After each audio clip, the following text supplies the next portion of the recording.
হতে পারে, হইলে এটার পুরো ক্ষতিপূরণ কোম্পানি থেকে কোনো গ্রাহক মারা যেতে পারে, মারা গেলে তার ফ্যামিলিকে বিশাল বড় একটা ক্ষতিপূরণ দিবে। এখন আসে বাংলাদেশে টোটাল ব্যাংক আছে 61টা, ইন্স্যুরেন্স আছে 82টা।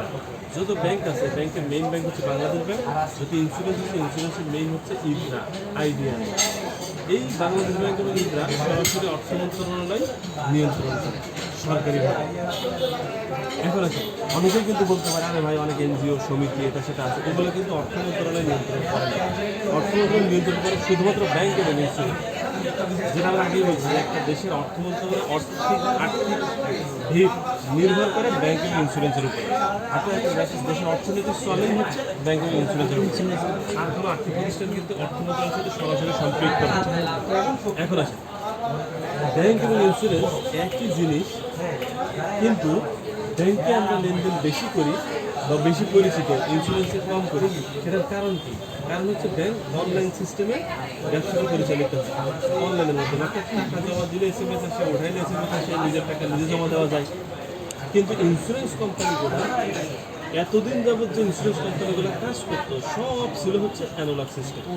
অর্থাৎ আমরা কথা বলতেছি 82টা কোম্পানির মধ্যে 81টা কোম্পানি নেই। একটা কোম্পানির ব্যাপারে আমরা পরে কথা বলবো। এই 81টা কোম্পানি সব হচ্ছে অ্যানালগ সিস্টেমে এতদিন কাজ করে আসছে। Analogue offline system. অ্যানালগ বলতে কি, ধরেন আপনার টাকা জমা দিলে SMS আসার কোনো সুযোগ নেই, দিলে SMS আসবে না, না দিলেও SMS আসবে না,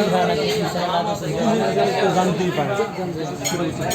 এবং যেহেতু SMS আসার সুযোগ নাই, যে কারণে মাঝখান দিয়ে যে এজেন্টের মাধ্যমে লেনদেনটা হয়, ওই এজেন্ট হলো কি করে, ওখানে একটা ধরেন কি বলবো যে একটা দুর্নীতি বা একটা অনিয়ম করার একটা সুযোগ পায়। কীরকম?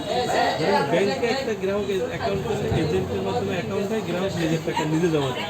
কিন্তু অন্যান্য ইন্স্যুরেন্স কোম্পানিগুলোতে এজেন্টের মাধ্যমে অ্যাকাউন্ট করছে, আবার যত লেনদেন টাকা পয়সার আদান প্রদান সব করছে ওই এজেন্টের নামে। এখন ধরেন আমাদের সোহেল ভাই একটা এলাকায় উনি একটা কোম্পানির এজেন্টের কাজ করতে গেছে, এখন ওই এলাকার সমস্ত টাকা পয়সা সব ওনার হাতেই আসতেছে। লোকজন আর কোথাও যাওয়ার কোনো অপশন নাই, যাওয়ার কোনো চিনে না, জানে না, ওনার কাছেই শুধু টাকাটা জমা দিচ্ছে। আর উনি গেলে টাকাটা নিতে পারতেছে, না হলে টাকাটা নিচ্ছে না। উনি যাইয়া প্রতি মাসে মাসে টাকাটা কালেকশন করে ঠিকই বাসায় আনতেছে। আনার পরে আল্লাহ না করে উনি কোনো একটা ধরেন উনি প্রথমবার বিপদে পড়ে কী করছে, ওই টাকাটা খরচ করছে। এরকম উনি অসুস্থ হয়ে গেছে, ফ্যামিলিকে অসুস্থ হয়েছে, অথবা বাসার বাজার নাই, উনি ওই টাকা দিয়ে বাসার বাজার করে খেয়েছে, খরচ করে দিচ্ছে। এবার পরে চিন্তা করছে যে পরে ম্যানেজ করে আমি অফিসে টাকাটা জমা করবো। এখন এই টাকাটা যে উনি জমা দেয় নাই, এটা কিন্তু ওই গ্রাহক জানে না, কোম্পানিও জানে না।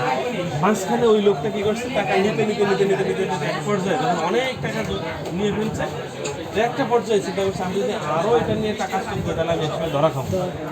উনি এখন কী করলো, বুদ্ধি করলো যে আমি আর কাজ করবো না, এবং এদেরকে বোঝাবো যে কোম্পানি বন্ধ হয়ে গেছে। সেটা বুঝছেন কি? এদেরকে বোঝাবো কোম্পানি এখন আসলে লোকজন যখন এই কথাগুলো যে বলে তখন সে এটা বিশ্বাস করে নিচ্ছে যে কোম্পানি বন্ধ হয়ে গেছে।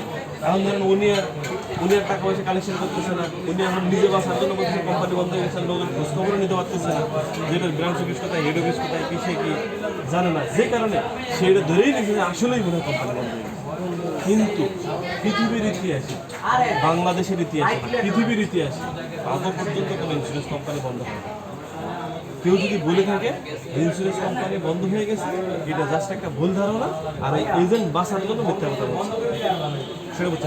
কিন্তু এখন কিন্তু সমস্ত অনলাইন যুগে এসে, যেমন ধরেন এখন কিন্তু যদি আপনি টাকা উঠানোর পরে যদি বলেন যে কোম্পানি বন্ধ হয়ে গেছে, সাথে সাথে কিন্তু সে সার্চ দিয়ে খুঁজে বের করে ফেলতে পারতেছে যেটা ব্রাঞ্চ অফিস কোথায়, হেড অফিস কোথায়, কিসে কি, অন্য কেউ কোনো কাজ করতেছে, সব কিন্তু এখন খুঁজে বের করে। আগে কিন্তু মানুষকে এত মোবাইল ফোন চালাতে জানতো না, বুঝতো না কেমনে কি কিছু বুঝতো না, যে কারণে ওই এজেন্ট তো টাকা মারি দেওয়ার সুযোগ পাইতে গেলে, কারণ SMS যাইতো না, সে তো খোঁজখবর নেওয়ার কোনো সুযোগ নেই, সে তো জানতেছে না। যখনই আপনি জিজ্ঞেস করতেছেন ভাই আমার টাকাটাকে জমা দিয়েছেন, এমন দিয়েছেন হ্যাঁ ভাই জমা দিয়ে দিচ্ছি, আপনি ওইটা বিশ্বাস করে বসে আছেন। কিন্তু এখন যেমন টাকা জমা না হলে SMS না আসলে বারো, ভাই আমার টাকাটাকে এখনো জমা দেন নাই, ভাই আমার তো SMS আসে, ভাই কী ব্যাপার আমার এখন SMS আসে না কেন, আপনারা কিন্তু পাগল করে ফেলবে।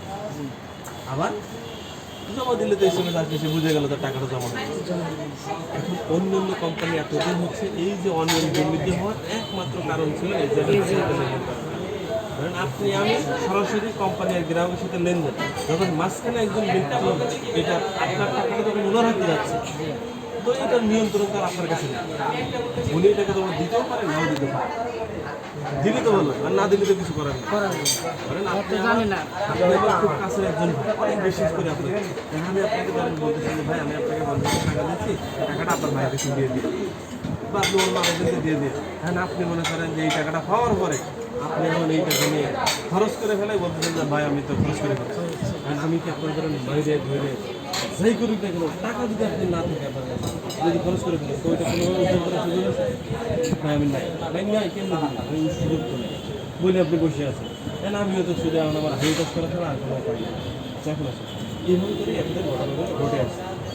আরেকটা ব্যাপার হচ্ছে মেয়াদ শেষে ব্যাংক টাকা দেয় হচ্ছে 1 থেকে 7 দিনের মধ্যে।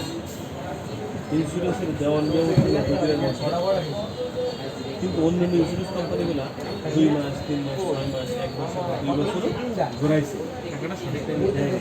কেন জানেন? এতদিন তো এতটা সচেতন ছিল না সরকার, যে কারণে অন্যান্য কোম্পানি একটু ডিলামি করছে। আরেকটা ব্যাপার হচ্ছে ব্যাংক ঝুঁকি নেয় না, এটা জেনে শুনে কিন্তু আমরা টাকাটা জমা করি। ইন্স্যুরেন্সের জন্যই হচ্ছে ঝুঁকি নেওয়ার জন্য।